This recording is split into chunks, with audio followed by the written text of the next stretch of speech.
Want to start right away by talking about the prosecuting of Donald Trump because what's really interesting is there's a pretty left-leaning article and newspaper organization that just came out and said, wait a minute, maybe a big mistake is being made. And this was mind-blowing to me because I'm a big fan of trying to understand corporate and media biases, and I'm blown away that The Economist said that potentially prosecuting Trump in the Stormy Daniels case looks like a mistake.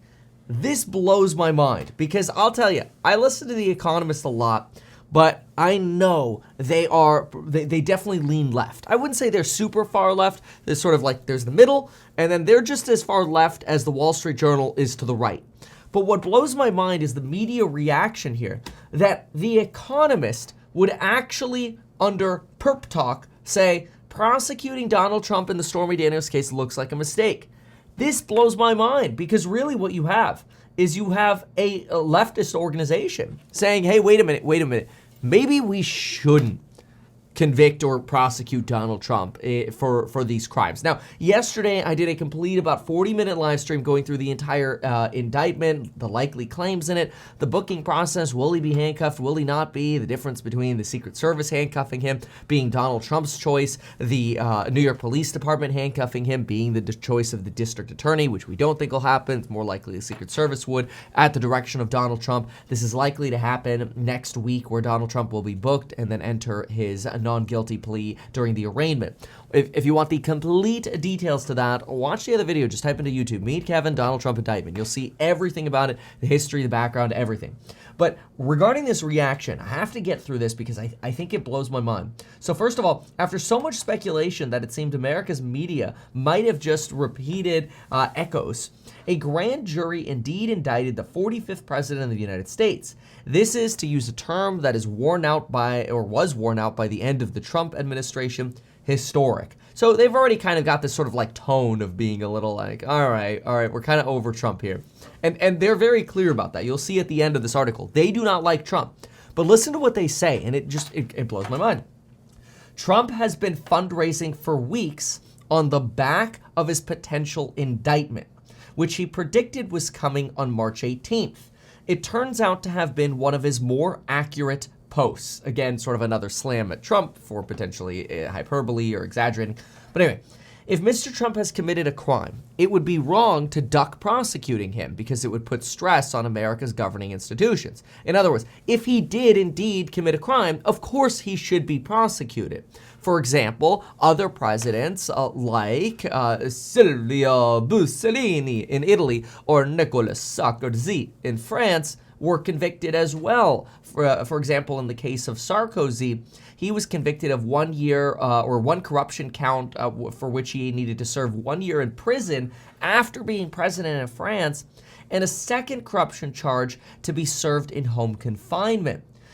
Now, treating a former president like any other citizen, though, cuts both ways, says The Economist. Now, this is really interesting. They say on one hand, you should apply the law equally to everyone. Like, nobody's above the law. If somebody committed a crime, they should be prosecuted. But if you're turning a blind eye to a ton of crimes in your city like New York is, why are you looking into this Trump case? Because this isn't like the most clear smoking gun you could have picked. So that's what they say here.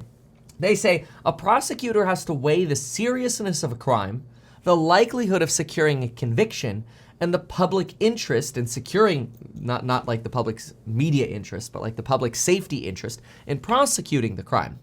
And then, of course, in this case, they talk about how potentially half of America is going to look at this trial as impartial and a political weaponization. And the other half of America is going to look at this as like, that's right, we're looking to serve justice. So we've got this real divide in America. Democrats cheering about, yay, Trump's finally going to come to justice, and Republicans, why are we weaponizing the district attorney, right? But now here's what I think is very interesting. The Economist says ethics and hypocrisy are not what are on trial in Manhattan. So in other words, The Economist is like, look, we could bag on his ethics and his hypocrisy all day long. But this is a prosecution about potentially hush money payment, where a payment was labeled potentially a legal expense, which is a misdemeanor, but now prosecutors are arguing that this misdemeanor made it a breach of federal and state campaign finance violations, and linking these charges is actually really novel. It's a novel way to try to bring this test, and it's not the strongest case you could bring against Trump. They actually suggest that the case in Georgia is much stronger. So listen to this. The Economist says, while Trump remains a threat not just to America, but to the rest of the West, remember, they lean pretty left. They say, if Trump is to be prosecuted, it should be for something that cannot be dismissed as a technicality, where the law is clearer. The Manhattan DA's case looks like a mistake. Think about that for a moment. You literally have a leftist paper saying it seems like a mistake to prosecute Donald Trump because this is not a smoking gun case, and it's just going to divide America more. If Donald Trump killed somebody and he was caught on video holding a smoking gun, just like any other person, he should be prosecuted and convicted. Nobody is above the law. But in this case, it seems almost like evidence, and we don't know yet. We don't actually have the complete indictment and the evidence. That'll come out soon enough. But at least right now, it seems like a lot of this has been strung together to create a pretty loose and potentially not very sticky case against a former president that is making this case look very politically motivated. The Wall Street Journal's editorial board actually had a very similar thing to say. They say, hey, look, maybe there's going to be new evidence coming up. But that new evidence, this is the Wall Street Journal now, right? They lean it a little bit more right. Wall Street Journal says that new evidence better be solid enough that a reasonable voter would find it persuasive. The last thing a politically polarized America needs is a case in which partisans line up on either side, like a political O.J. Simpson trial, and the prosecution must be seen by the country as an example of fair-minded justice. Now, I find this really incredible.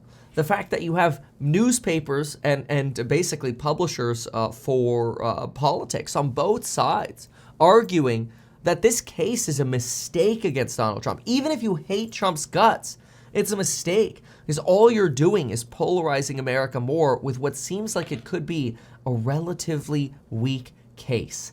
So that's pretty incredible to me. I'm surprised to see this, especially from The Economist, because I listen to them a lot because they have really good economic information. I try to take out their political bias when I can. But I have to say, both of these papers, they're right.